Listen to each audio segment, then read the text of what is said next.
Modern introduction to the Air Force Door Guard. Well, hey there, fellas. Why are 4 model airmen such as yourselves just standing around? Shouldn't you be fighting communism? Don't you have an exercise coming up? Are you ready? You want to be ready? Good. Listen to me and we'll get ready for this thing together. Now let's go on in there and give it the old college try. Before you fight communists, you have to make sure you've got the right gear. Here's 2 people that look like they've got the right gear. Let's see those chem bags. Well, it looks like only one of you has the right one. Airman David, you've got a cardboard box. Looks like you're gonna have to find the right stuff, but in the meantime, Airman Benedict, let's see what you got in there to stay alive in case of chemical attack. Every bag should contain helmet, gas mask, CPO coat, CPO trousers, load-bearing gear, boots, gloves, and reflective belt. Airman Benedict, looks like you've got everything in order. If those communists attack, at least we know who will be ready. Now let's see if your friend Airman David has figured it out. Well, looks like he still has some work to do. Maybe he'll figure it out eventually. Hopefully. To be a prepared door guard, you have to have a prepared building. Why are you guys just standing here? This area isn't ready yet.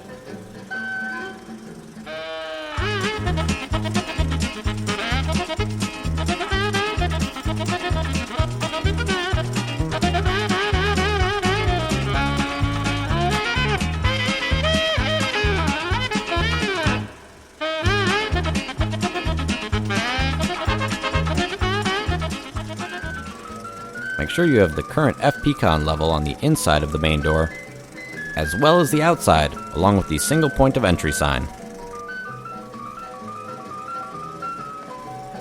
If your building has multiple doors, make sure you have a sign with an arrow pointing the current entry control point.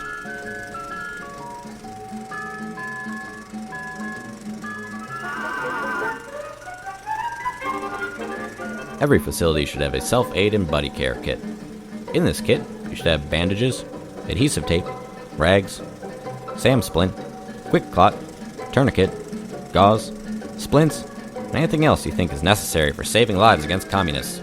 Go get them.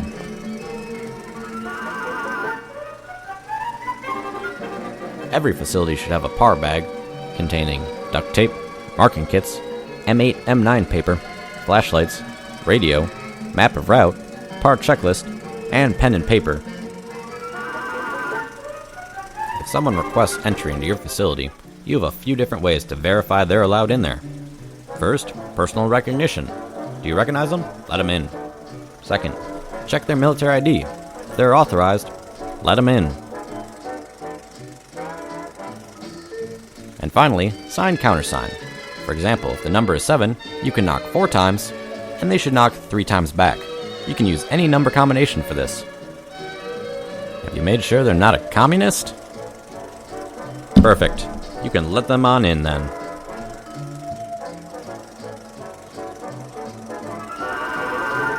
During the course of your exercise, you'll encounter various MOP levels. The very basic of which is MOP level 0, which is only load-bearing gear and helmet. Should the MOP level increase, however, you have to change gear accordingly.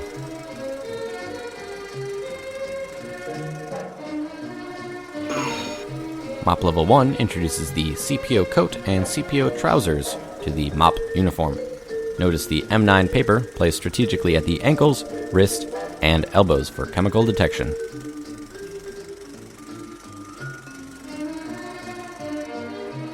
MOP Level 2 is essentially the same as MOP Level 1, but you have the rubber overboot to go over your normal boots.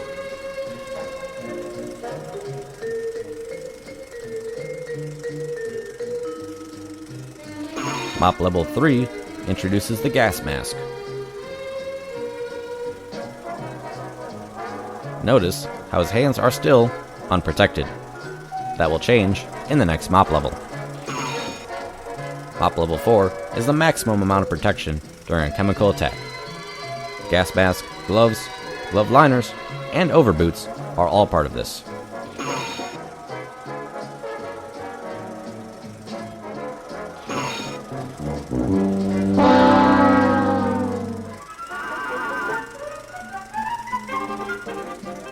Dum dum, beetle dum dum, beetle dum dum, beetle dum dum. There was a turtle by the name of Bert, and Bert the turtle was very alert. When danger threatened him, he never got hurt. He knew just what to do. He ducked and covered, ducked and covered. He did what we all must learn to do. You And you, and you and you, duck and cover. Be sure and remember what Bert the Turtle just did, friends, because every one of us must remember to do the same thing. That's what this film is all about. Duck and cover. In a case of attack, a public address alarm signal announcement will identify the announcer, alarm signal, mop level, FPCon, and appropriate warning siren.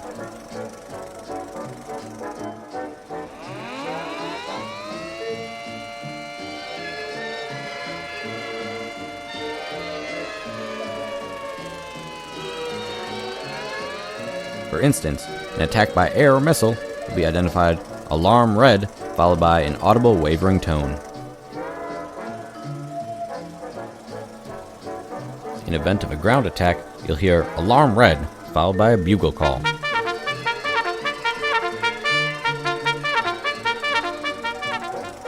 Make sure you stay in a safe place until the all clear is given.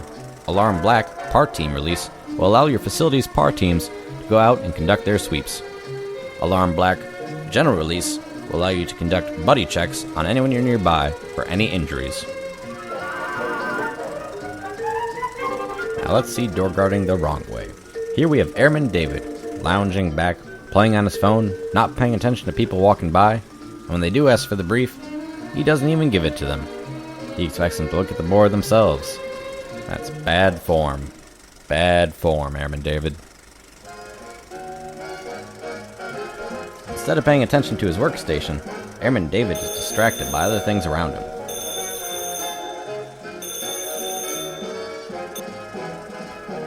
When Airman David does answer the phone, he does so incorrectly and just chats with a friend.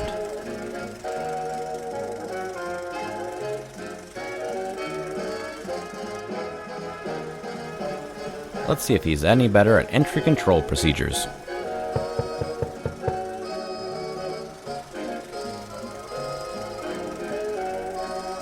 Well, doesn't look like it. He let that communist right in.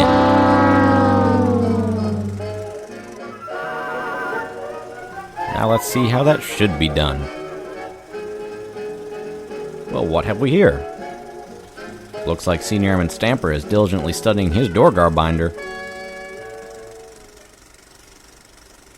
When someone tries to slip by, he makes sure he stops them and ensures that they have the brief. When briefing, he goes over all current information, including FPCon, alarm, mop level, duress code, sign countersign, chemical code, the current ICCD number, and any bolos or notes.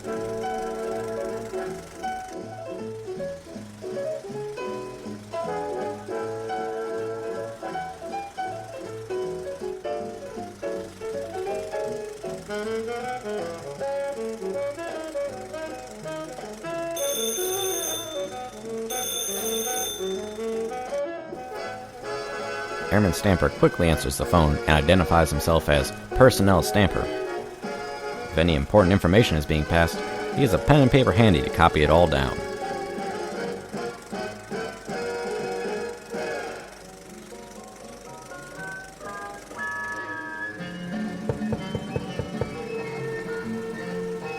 Now let's see how Senior Airman Stamper handles entry control procedures.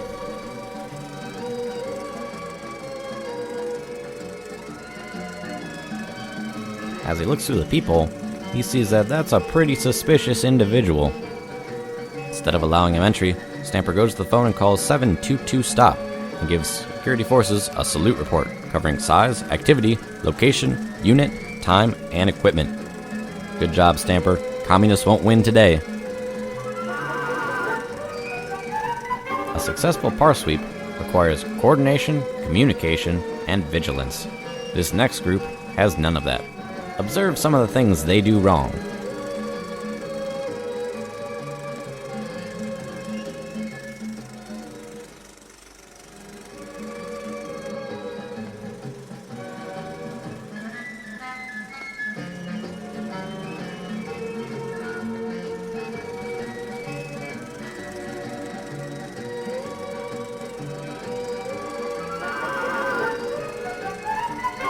Now let's have them try that again, the right way.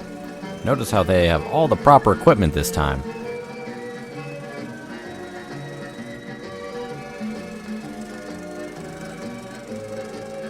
Also pay attention to how they spread out after they leave the door and communicate effectively.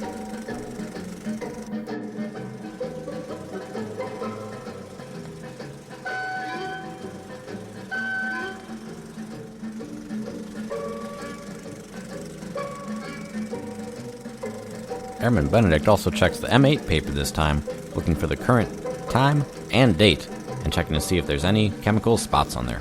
If there are, check your airman's manual and report it accordingly.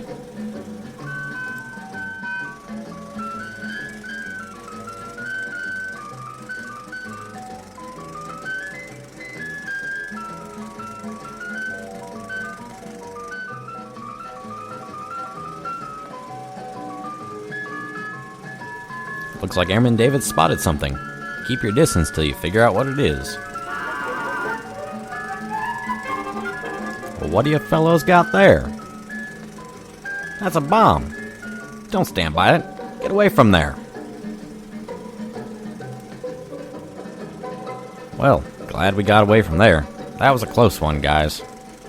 But now, we have to figure out what kind of bomb it is. Got your airman's manual? Good. Pull 'em on out. Let's try and figure out what kind of UXO that is.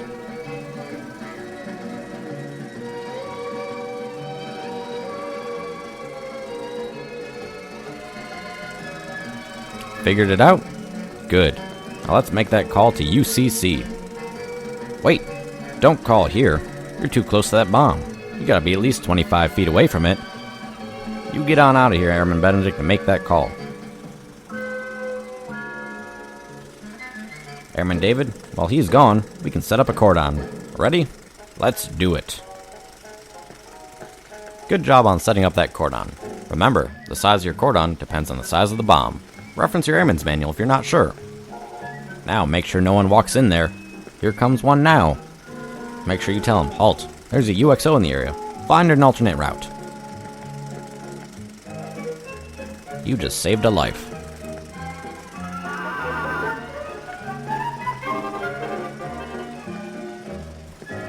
After finishing your par sweep or cordon, you could be contaminated with chemicals. Make sure you rinse your hands in the 5% bleach and water, and then rinse your feet in the 5% bleach and water solutions. Make sure you don't touch the ground though before you go into the building, otherwise you'll have to do it all over again.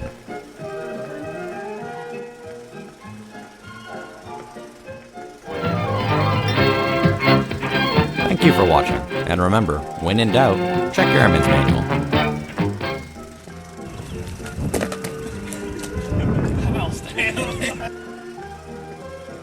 Man, I feel like a woman.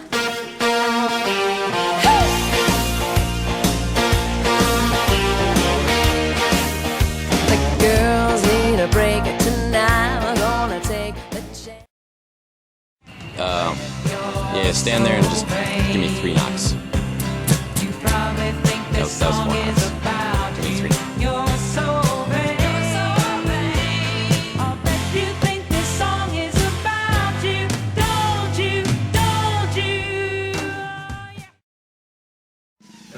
And the brain, yes, Pinky and the brain. One is a genius, the other's insane. In laboratory mice, their genes have been spliced, their